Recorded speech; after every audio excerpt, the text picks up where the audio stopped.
Hermanos, buenos días, buenos días. Vamos a estar en Juan, capítulo 21, versículo 20 al 25, y después de 3 años y 9 meses, terminamos el libro de Juan. No hay apuro. Entonces, es un libro espectacular. Dice la palabra de Dios, versículo 20, Pedro volviéndose vio que le seguía el discípulo a quien Jesús amaba, el quien en la cena se había recostado sobre el pecho de Jesús y le había preguntado: Señor, ¿quién es el que te va a entregar? Entonces Pedro, al verlo, dijo a Jesús: Señor, ¿y este qué? Jesús le dijo: si yo quiero que él se quede hasta que yo venga, ¿a ti qué? Tú sígame. Por eso el dicho se propagó entre los hermanos que aquel discípulo no morirá. Pero Jesús no le dijo que no moriría, sino: si yo quiero que se quede hasta que yo venga, ¿a ti qué? Este es el discípulo que da testimonio de estas cosas y el que escribió esto, y sabemos que su testimonio es verdadero. Hay también muchas otras cosas que Jesús hizo que, si se escribieran en detalle, pienso que ni aun el mundo mismo podría contener los libros que se escribirán. Señor, gracias por tu palabra y gracias por tu fidelidad. Nos acercamos a tu trono sabiendo que este libro ha sido un banquete para nosotros y que nosotros podemos seguir adelante creciendo en tu palabra. Espíritu Santo, guíanos, Señor, para ver la maravilla de Cristo. Te pedimos todo esto en el nombre de Jesús. Amén y amén. Entonces, hermanos, hoy vamos a terminar el libro del Evangelio de Juan. Y quiero que recordemos que este libro se conecta al Antiguo Testamento. Ahora, Juan comienza su Evangelio repitiendo lo inicial de Génesis. Lo inicial de Génesis: en el principio creó Dios. ¿Y cómo empieza Juan? Él dice: en el principio era el Verbo. En el Antiguo Testamento Dios utilizaba los milagros para autentificar, mejor dicho, a sus mensajeros a través de la fe y a través de la salvación redentora. En el Evangelio de Juan vemos milagros que no se encuentran en los otros evangelios, para revelar la gloria de Dios en su Hijo, para autentificar públicamente el ministerio de Jesucristo. Dios se reveló en el Antiguo Testamento a través de sus profetas. Dios se reveló en el Evangelio de Juan, en el Nuevo Pacto, a través de su Hijo. Y el objetivo de todos los milagros es para persuadir a la gente a creer en Jesús como el Mesías. Y si somos creyentes, para confiar más en Él y menos en nosotros mismos mientras lo seguimos. Entonces, para los incrédulos, el propósito es que vean que Jesús es el único Salvador que Dios ha provisto para liberarnos de nuestros pecados. Es un libro precioso. Ahora, en nuestro pasaje hoy vamos a examinar la idea que vimos la semana pasada de seguir a Jesús. Lo vimos una vez más en el versículo 19 de la semana pasada. Sin embargo, habrá un detalle añadido en la forma de una reprensión contra Pedro por ser entrometido. Es una palabra fuerte. Entrometido. Ahora, la idea de ser entrometido es algo de lo que todos debemos ser conscientes. Vamos a ser sinceros. La palabra significa, la palabra no se encuentra en la Biblia, pero sí vemos el concepto. En 1 Timoteo 5:13, yo voy a leer la versión Dios habla hoy. Pablo estaba hablando a las viudas jóvenes. Él dice: además andan de casa en casa y se vuelven perezosas, y no solo perezosas, sino también chismosas, metiéndose en todo y diciendo cosas que no convienen. Ahora, la idea es preocuparse por cosas que no tienen que ver con esa persona. Esa idea de ser entrometido. O ofrecer opiniones cuando nadie te pregunta opiniones. ¿Alguna vez has conocido personas así que simplemente quieren dar su opinión? Simplemente quieren dar la opinión. No tiene nada que ver con la conversación, pero dan su opinión. Son personas entrometidas. Simplemente quieren obtener información, no para ayudarle a la gente, ojo, sino para difundir chismes. Eso es lo que quieren hacer. Y a veces nos involucramos tanto en los problemas de otros que olvidamos que Jesús es nuestro Señor y prioridad. Ahí está el detalle. Y nos consume con la situación y perdemos nuestro enfoque. Asimismo, la responsabilidad de los demás, mientras nosotros crecemos en el Señor, tenemos que cuidarnos de no seguirle el corriente y distraernos de las cosas. Y muchas veces nos distraemos. Yo noté esa distracción cuando estaba en la universidad, porque mi mamá no estaba presente para decirme, estudia. Entonces yo tenía todo el tiempo solo. Yo vivía solo, 14 horas de mi casa. Entonces cuando yo tenía que estudiar, siempre había otra cosa. Bueno, hay un juego de fútbol, vamos a ir. Puedo ir al gimnasio, ¿sabes? También al gimnasio. Y siempre había otra cosa. Y finalmente vino el examen y me jalé. Y después me molesté con el profesor, la profesora. Pero ¿de quién fue la culpa?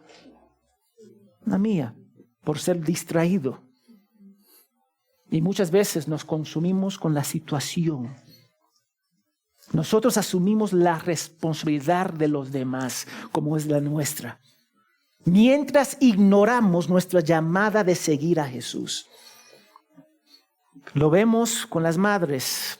Se consumen tanto con la vida de sus hijos que se olvidan de la responsabilidad de seguir a Jesús. Lo vemos con los padres. Cuando ellos están en su trabajo, se olvidan de las cosas de Dios. Así somos. Si nosotros lo pensamos bien, una persona entrometida es aquella que ignora lo que debería estar haciendo. Si podemos decirlo. Está ignorando lo que debería ser. Y la mayoría de las veces las personas entrometidas no están interesadas en ayudar, sino que quieren saber para poder, una vez más, hablar chismes. Al cerrar este libro, es tan interesante como Juan cerró este libro. Pero vamos a ver una vez más la importancia de seguir a Jesús, porque es el propósito de este libro, pero con la advertencia de no distraernos en nuestro llamado y devoción hacia Jesucristo, simplemente por ser entrometidos. Entonces, el primer punto que yo quiero destacar es dejar de ser entrometido. Versículo 21 al 23.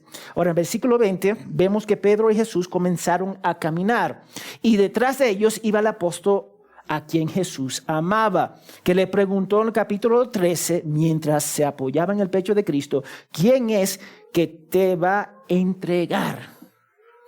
Y este discípulo es ¿quién? Juan, es Juan, el apóstol Juan. Él es el autor de este libro, primera, segunda, tercera de Juan y Apocalipsis.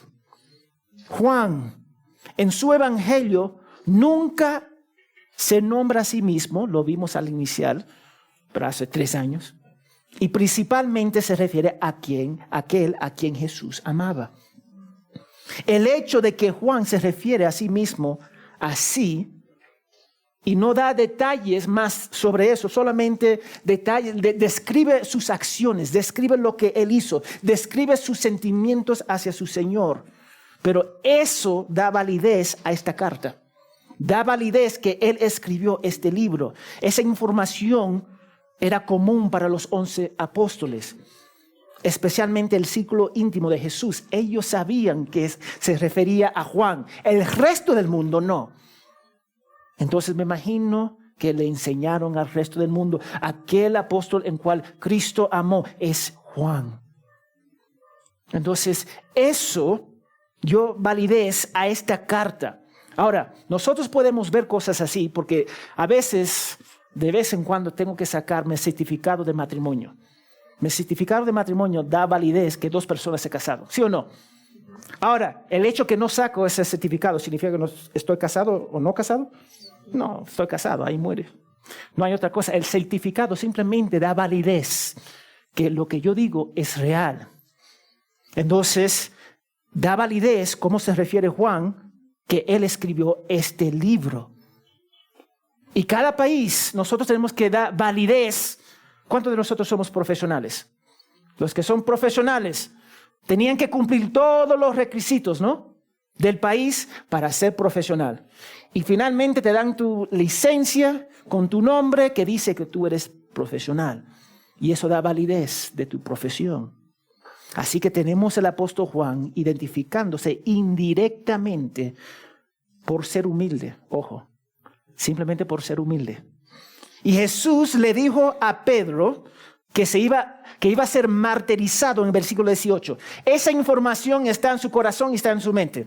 Y ahora Pedro, que fue impulsivo y metió la pata, quiso saber sobre lo que iba a pasar a Juan. Qué interesante. Él simplemente dijo, bueno, yo sé lo que va a pasar a mi persona. Déjame ver qué va a pasar con Juan. Así que él dijo en versículo 21, Señor, ¿y este qué? Ahora, él quería saber cuál sería el futuro del apóstol Juan en su mandato a seguir a Jesús. Y esta pregunta parece inocente, como para adquirir información, pero no tenía nada que ver con su llamado a pastorear a las ovejas y seguir a Jesús. Solo estaba siendo entrometido. Nada más y nada menos. Quería saber solo por saber, como un niño que quiere saber todo. Yo justo estaba hablando con los hermanos que están en la clase de premembresía sobre este asunto. A veces mis hijos quieren saber información que no le pertenece. Ya Cristian aprendió a la mala. Miqueas está aprendiendo y Eliana ya está en ese camino. Entonces ellos me preguntan, papi, ¿a dónde tú vas? Mami sabe. Y me mira. Y se molesta. Y yo le digo, tú no eres mi esposa. Date la vuelta y entra a la casa.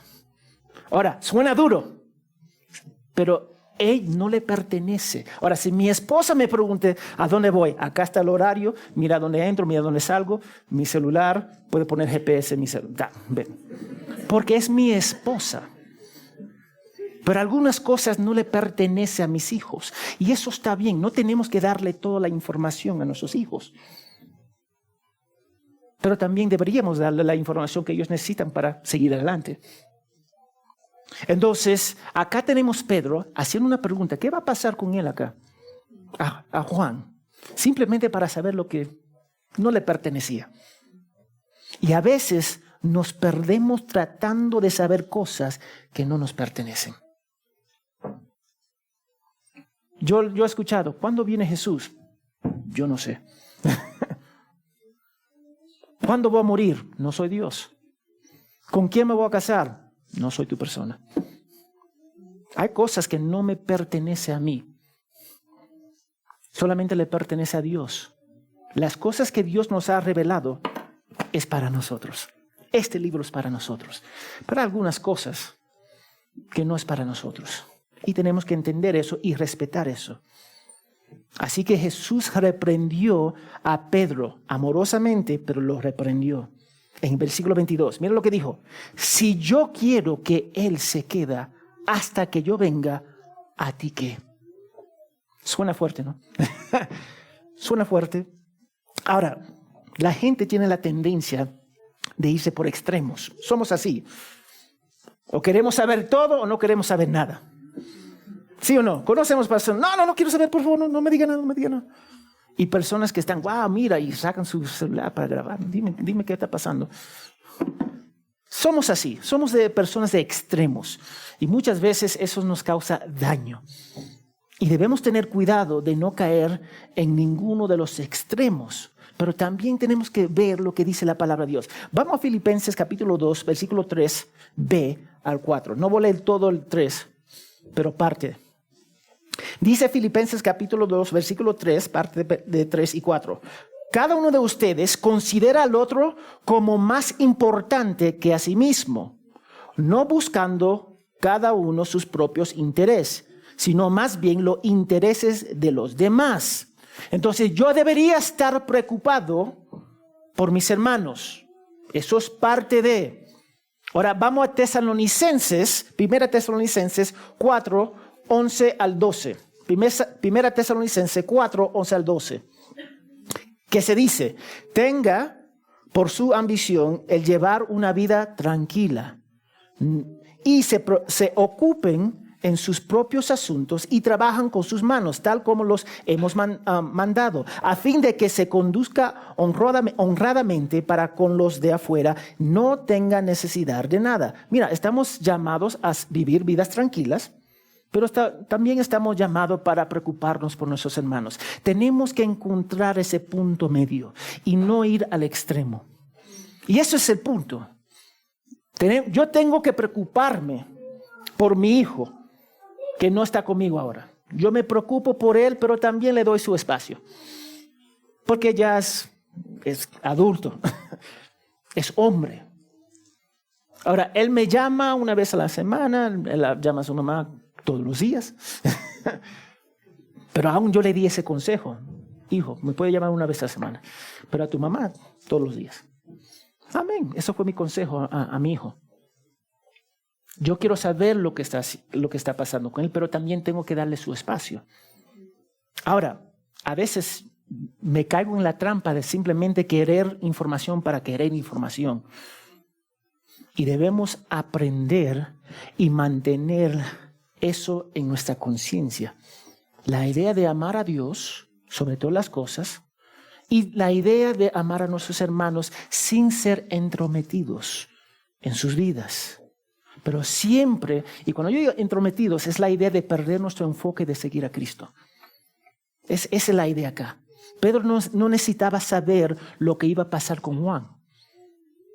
Entonces, él estaba pensando, ok, ¿qué va a pasar con Juan? Y él escuchó lo que él escuchó y llevó a una conclusión equivocada. No le importaba si Juan iba a vivir hasta que la segunda venida de Jesús. Eso no es asunto de él, es asunto de Jesús. Y debemos ser cuidadosos en consumirnos con lo que otras personas hacen o dejan de hacer. Enfocarnos en servir al Señor a través de la iglesia local. Eso debería ser nuestro enfoque. Servir al Señor a través de la iglesia local. Mira, un pastor una vez dijo, nuestros ojos se desvían de Jesús. Cuando nuestros ojos se desvían de Jesús, nos orientamos a los problemas en lugar de orientarnos al propósito. Cuando nosotros nos enfocamos a lo externo, perdemos el enfoque de seguir a Cristo. Y a veces nos frustramos tanto con la iglesia, con este hermano, con esta hermana, y olvidamos que nosotros también podemos ser frustrantes para otros. Mira, déjame decirte algo. Yo he hablado con varios hermanos. Este hermano me frustra. Y después hago la pregunta, ¿y tú no frustras a nadie? Y silencio.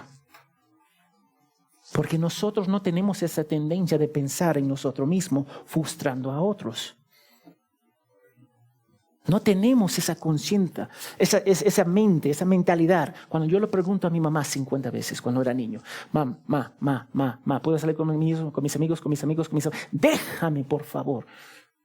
Y me molestaba con ella, pero no vi qué tan frustrante era yo. Y así somos dentro de la iglesia. No vemos qué tan frustrantes nosotros podemos hacer.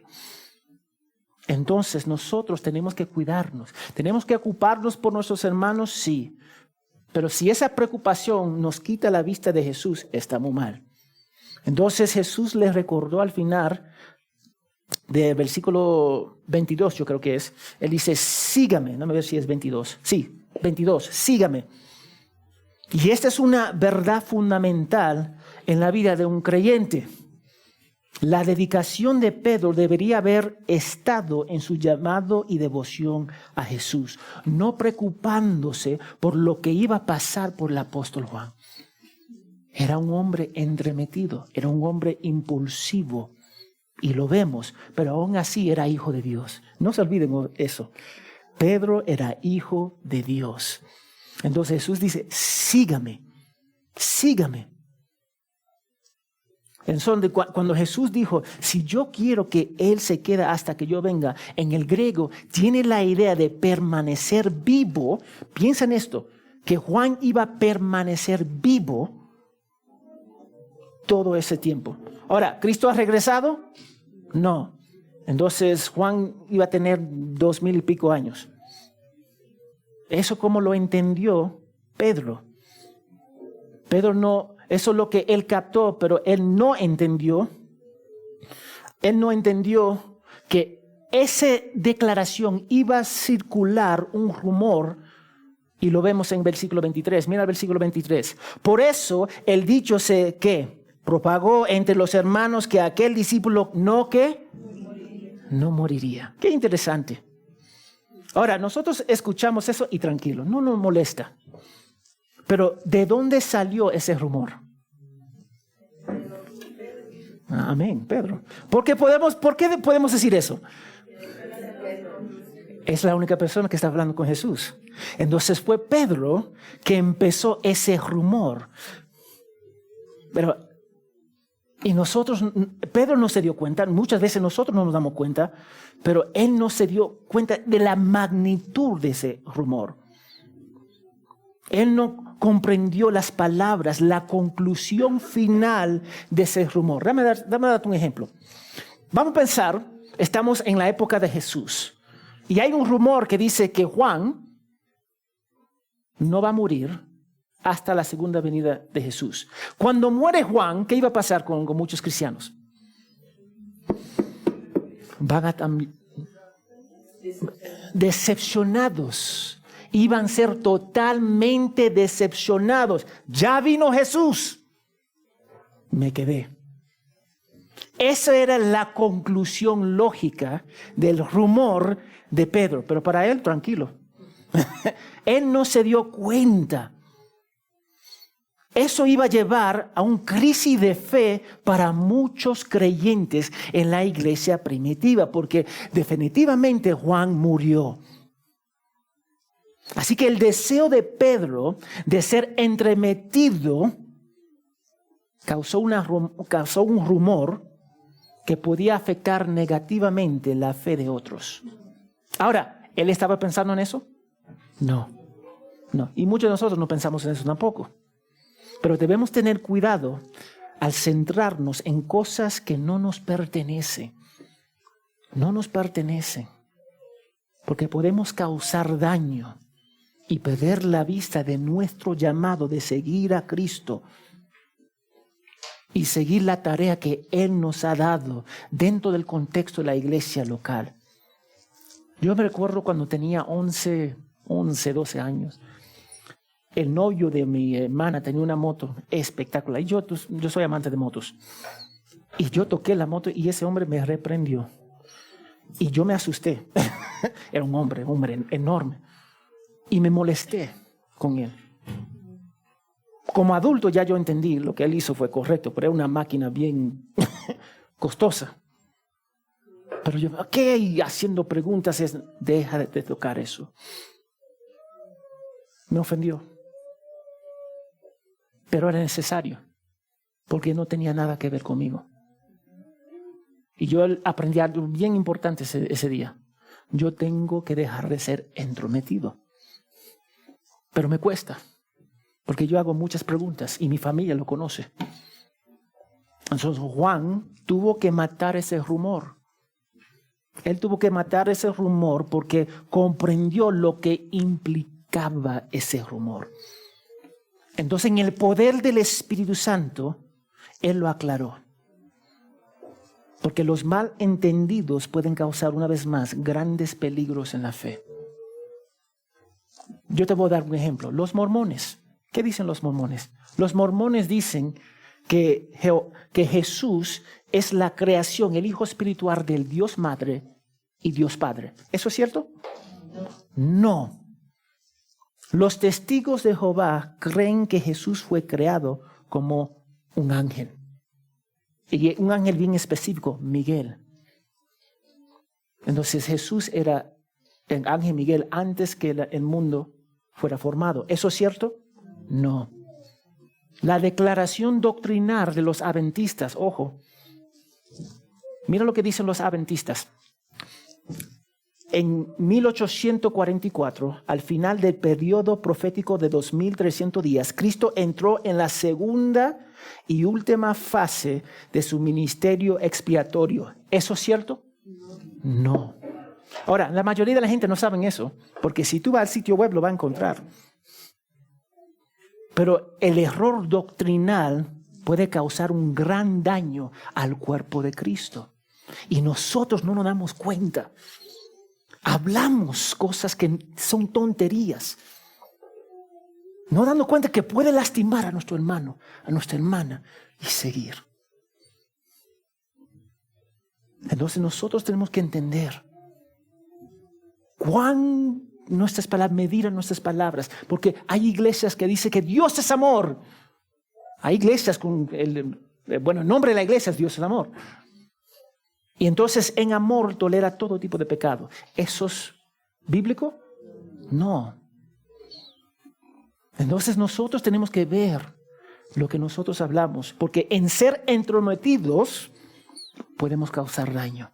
Y Pedro no comprendió la magnitud del error de él para decir eso. Entonces Juan tomó el tiempo para aclararlo al final de su carta, porque me imagino para nosotros no significa mucho, para ellos sí. Porque él todavía seguía vivo. El momento que él muere, crisis de fe. Entonces él lo aclaró. Nosotros ni nos damos cuenta. Pero tenemos que tener cuidado sobre eso. Que me lleva al segundo punto.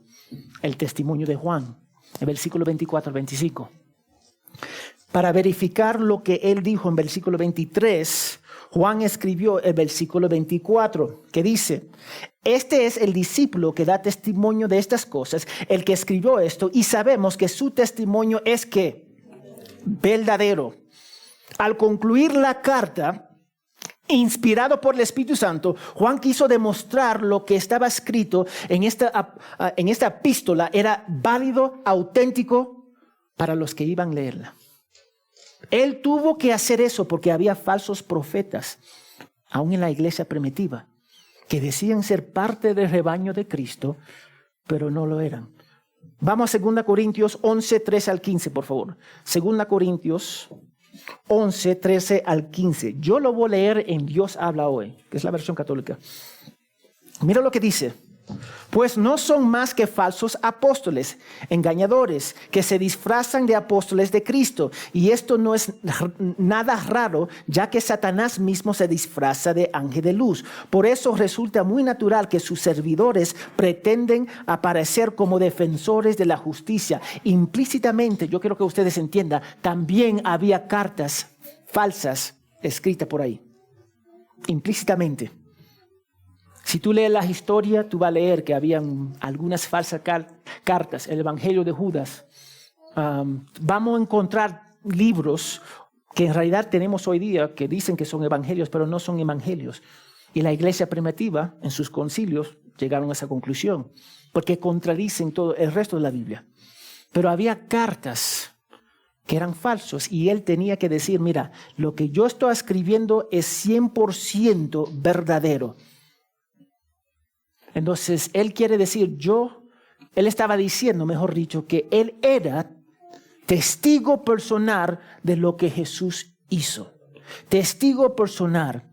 Acá, los documentos legales normalmente necesitan ¿qué? Sellos, legalizar. En este entonces, en el Nuevo Testamento, durante esta época, ellos normalmente daban testimonio al final de la carta diciendo, yo escribí esto. Era corriente y común para ellos. Si una carta no tenía eso, no era válido. Entonces Juan escribió esta carta. Y algunos dicen que lo escribió con alguien, él simplemente estaba dictando y alguien estaba escribiendo. Como cuando Pilato dijo, yo escribí Cristo, rey de los judíos. Él no lo escribió actualmente, él envió a alguien a escribirlo. Pero como él estaba encargado, él dice la palabra de Dios que él lo escribió. Y hay algunos teólogos que dicen que Juan no lo escribió personalmente, lo dictó y alguien lo escribió. Pero no sabemos. Pero cuando leemos que da testimonio de estas cosas, él se refiere en todo del capítulo 1 al capítulo 21. Él da testimonio de todo el contenido del evangelio de Juan. Él no lo escuchó de segunda mano. No fue información simplemente que escuchó por aquí, por allá, por fulano de tal. Fue él mismo que miró con sus ojos, que caminó con Jesús, pasó 3 años, día y noche con él. Y él testifica que él fue. Y que él estaba, que él escribió esta carta. Y entonces dice, y sabemos que su testimonio es verdadero. Significa que otros estaban dispuestos a dar testimonio de lo que Juan decía a lo largo de la carta. ¿Y quiénes son estas otras personas? Yo creo que son los apóstoles. Porque hay algunos que dicen, él simplemente escribió eso para hacer como algo gramático, literario, para decir que él mismo lo escribió y no había otros testigos, pero yo creo que los testigos eran todos los discípulos.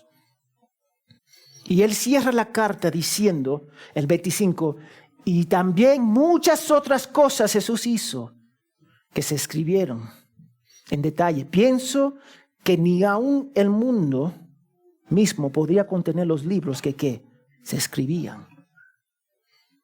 Entonces, lo que él está haciendo acá es una exageración. Eso es lo que está haciendo. Ahora, es un término en el griego, hipérbole, que es una exageración para dar un punto, para entender que Juan tuvo que ser selectivo en lo que escribía para demostrar que Jesús era el Mesías prometido. Una vez más estaba verificando que él escribió este libro y cada apóstol fue cuidadosamente seleccionado, equipado, comisionado para la tarea específica de glorificar a Dios. Y no podían estar distraídos en su tarea a la iglesia local. Entonces, al terminar, Juan también muestra el amor y la fidelidad que tuvo por Jesús. Juan tuvo una vida interesante. Él vivió y es uno de los apóstoles que murió por la vejez. Y fue cuando él fue, vamos a decir, enviado a la isla de Patmos, que finalmente él escribió el libro que nosotros conocemos como Apocalipsis. Entonces tenemos la seguridad de que esto es verdad, porque está escrito de una persona que era testigo de Jesús. ¿Y por qué yo digo eso? Porque nosotros aceptamos toda clase de libro en la universidad, en el colegio, que no tiene mucha validez. Mira, el poema de Homero, él tiene una obra, un poema, Iliada. ¿Tú sabes la copia más cercana que tenemos a la original de ese libro? 500 años. La copia más cercana que tenemos a ese libro es 500 años. Y tenemos 640 y pico copias y tiene un porcentaje de 95% de precisión. Entonces, él lo escribió acá, después de 500 años, había otra copia. Ok. Para el Nuevo Testamento, las primeras copias que tenemos es a menos de 100 años del texto original. Menos de 100 años. Piensa en eso. Menos de 100 años del texto original. ¿Y tú sabes cuántos fragmentos y copias tenemos? 5.600 copias o fragmentos. Con la precisión de 99.5%. Ahora, el mundo acepta todos esos libros, pero cuando hablamos de la palabra de Dios, ¿lo aceptan? Eso fue escrito por hombres. Esa es la excusa que yo escucho. Eso fue escrito por hombres. Todo fue escrito por hombres. Todo fue escrito por hombres. La idea es, ¿qué vamos a creer? Ese es el punto, ¿qué vamos a creer? ¿Vamos a creer a Homero y su poema y el original, que tenemos 500 años después del original, y todo el mundo acepta eso. Tú vas a la universidad, te enseña eso. Pero la Biblia, que tiene menos de 100 años, con más de 5,000 copias, no queremos aceptarlo.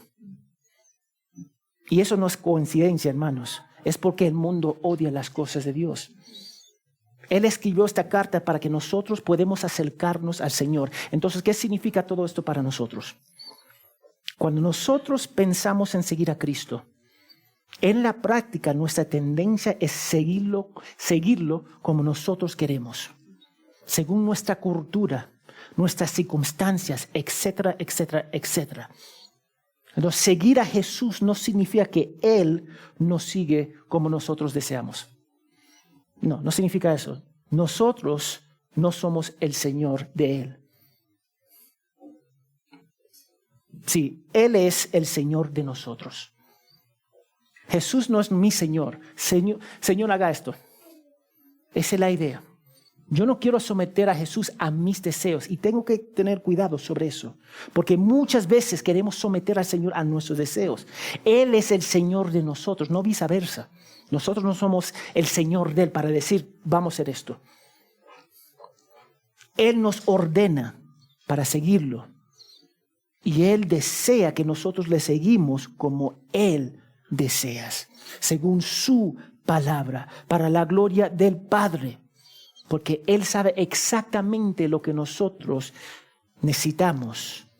Él sabe exactamente lo que nosotros debemos hacer para glorificar al Padre en la iglesia. Él sabe. Yo no sé. Yo no sé. Yo sé solamente porque yo leo su palabra. Entonces, cuando hacemos las cosas a nuestra manera, el resultado es que nos apartamos de Dios. Yo lo voy a repetir porque es algo que tenemos que escuchar. Cuando hacemos la cosa de nuestra manera, nos apartamos de Dios. Pero vamos a ser un poquito más práctico. Cuando hacemos las cosas como nosotros queremos en el trabajo, ¿qué hacen? Chao. Cuando nosotros hacemos las cosas como nosotros queremos en el colegio, ¿qué hacen? Llaman a nuestros padres a una reunión. En el mundo no funciona. En la Biblia no debería funcionar tampoco. En la iglesia no debería funcionar. Las cosas no funcionan cuando nos apartamos de las cosas de Dios. Dios nos ama, Él nos ama. Y eso es tan obvio porque la cruz de Cristo. Él nos ama, pero Él nos ama y Él nos dirige como Él desea a través de su Hijo. Niégate a ti mismo y que sígame. No dice niégate a ti mismo y síguete a ti mismo, porque eso sería una contradicción. Él sabe exactamente lo que necesitamos. Entonces, cuando hacemos las cosas de nuestra manera, el resultado es que nos alejamos de Él, como exactamente hicieron Adán y Eva. Ellos hicieron las cosas como querían. ¿Y qué pasó con ellos? ¿Y qué pasó con nosotros? Somos resultados de la desobediencia de ellos. Entonces, como seguidores de Cristo, fuimos redimidos con un propósito: hacer la voluntad de Jesús. Y no es una opción, sino un mandato. Hermanos, escúchame acá. Es un mandato. Es un mandato para la gloria de Dios. Y a veces vamos a caer en la trampa. No me siento esto y no siento esto. Pero yo no baso mi cristianismo en lo que me siento o no siento. En lo que está pasando en mi vida o no. Nosotros tenemos esa tendencia. Que cuando nosotros pecamos, ofendimos a nuestro Padre Celestial. Porque estamos pecando. Y eso daña a nosotros. Ahora, ¿cuántos padres tienen hijos, hermanos, hermanas que son rebeldes? Y le duelen a los padres y le duelen a los hermanos. Cuando esa rebeldía, porque ellos se apartan de los valores de su padre para hacer lo que ellos quieren. Y los padres, como hijos adultos, no pueden ser mucho. Eso duele. Ahora, Dios es perfecto. Yo quiero que entienda eso. Pero Él es nuestro Padre. Y cuando nosotros pecamos contra Él, eso está mal. Somos hijos de Dios por la fe en Cristo. Y el pecado deshonra al Padre. Yo lo voy a repetir. El pecado deshonra al Padre. Y aún así, yo quiero darte esperanza. Vamos a 1 de Juan 1:9. Ustedes deberían tener ese versículo memorizado. 1 de Juan 1:9. Si confesamos nuestros pecados, Él es fiel y justo para perdonarnos los pecados y para limpiarnos ¿de qué? De toda maldad. Eso es precioso. Vamos a pecar, pero tenemos esa garantía que vamos a ser perdonados y limpiados de toda maldad a través de la obra completa de Jesucristo.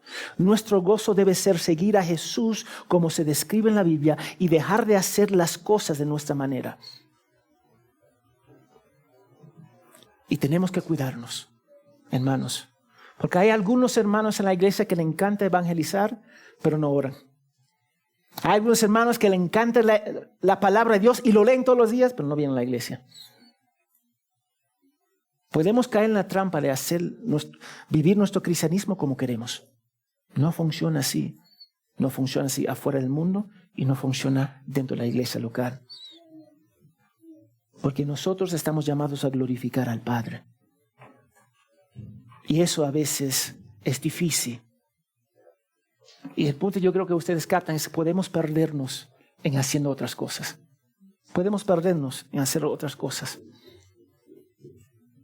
Y eso debería preocuparte. ¿Por qué? Porque podemos caer en la trampa. Mira lo que está pasando en el hermano, la hermana, en mi vida, con mis hijos, y perder el punto que estamos llamados a glorificar a Dios. Y algunas personas van a decir, yo no conozco mi llamado, entonces se paralizan, no hacen nada en la iglesia. Pero mientras tú buscas tu llamado dentro de la iglesia local, porque cada creyente tiene dones espirituales para la dedicación de la iglesia y para la gloria de Dios, obedezca a Dios. Mientras esperas, busca consejo, ora, busca la palabra, habla con los hermanos para ayudarte cuál es el don que Dios me ha dado para servir a la iglesia. Ahora, Jesús reprendió a Pedro por distraerse con los detalles de otro hermano y no centrarse en su llamado. Mira, la distracción puede paralizar una vez más a una persona porque se enfoca en lo que no les corresponde. Eso es lo peligro. Me imagino que Jesús fue a solas a orar. En la noche, en la madrugada. Él se levantaba ¿para qué? Para orar. ¿Para qué? Para alejarse de las distracciones, ¿sí o no? Es más fácil hablar con Dios cuando no hay todas estas distracciones alrededor de nosotros. Es mucho más fácil. Mira, yo conozco personas. Pastor Eddie es una persona. Él puede escuchar, leer un libro, escuchar la noticia, hacer esto y hacer ABCD. Y cuando tú hables, él paga todo para escuchar. Yo soy de la misma manera. Mi esposa sabe, a mí me encanta la música. Y a veces, cuando ella me está hablando, yo tengo que bajar todo para escucharla. Es parte de nosotros como cristianos debemos hacer lo mismo cuando tratamos a escuchar a Dios. Quitando todas las distracciones, el pecado, los malos hábitos que nos hace sordos para escuchar la voz de Dios. Y eso es difícil. ¿Alguna vez te han incomodado en el silencio? ¿No escucha a tu hijo gritar? Nadie está hablando. Y de repente, dame poner música. ¿Por qué nos cuesta? Nos cuesta el silencio. Pero es precisamente en ese silencio que podemos escuchar la voz de Dios. Es precisamente en ese silencio que nosotros podemos apreciar la presencia con nuestro Padre. Porque hay menos distracciones. Y muchas veces nos distraemos con lo que no es importante, porque no vemos el cuadro completo. Tenemos como cristianos quitarles las distracciones de nuestra vida, como las redes sociales, ver videos o películas por horas, o cualquier otra cosa que aumenta el ruido en nuestras vidas para no escuchar la voz de Dios. Mira cómo lo dijo John MacArthur.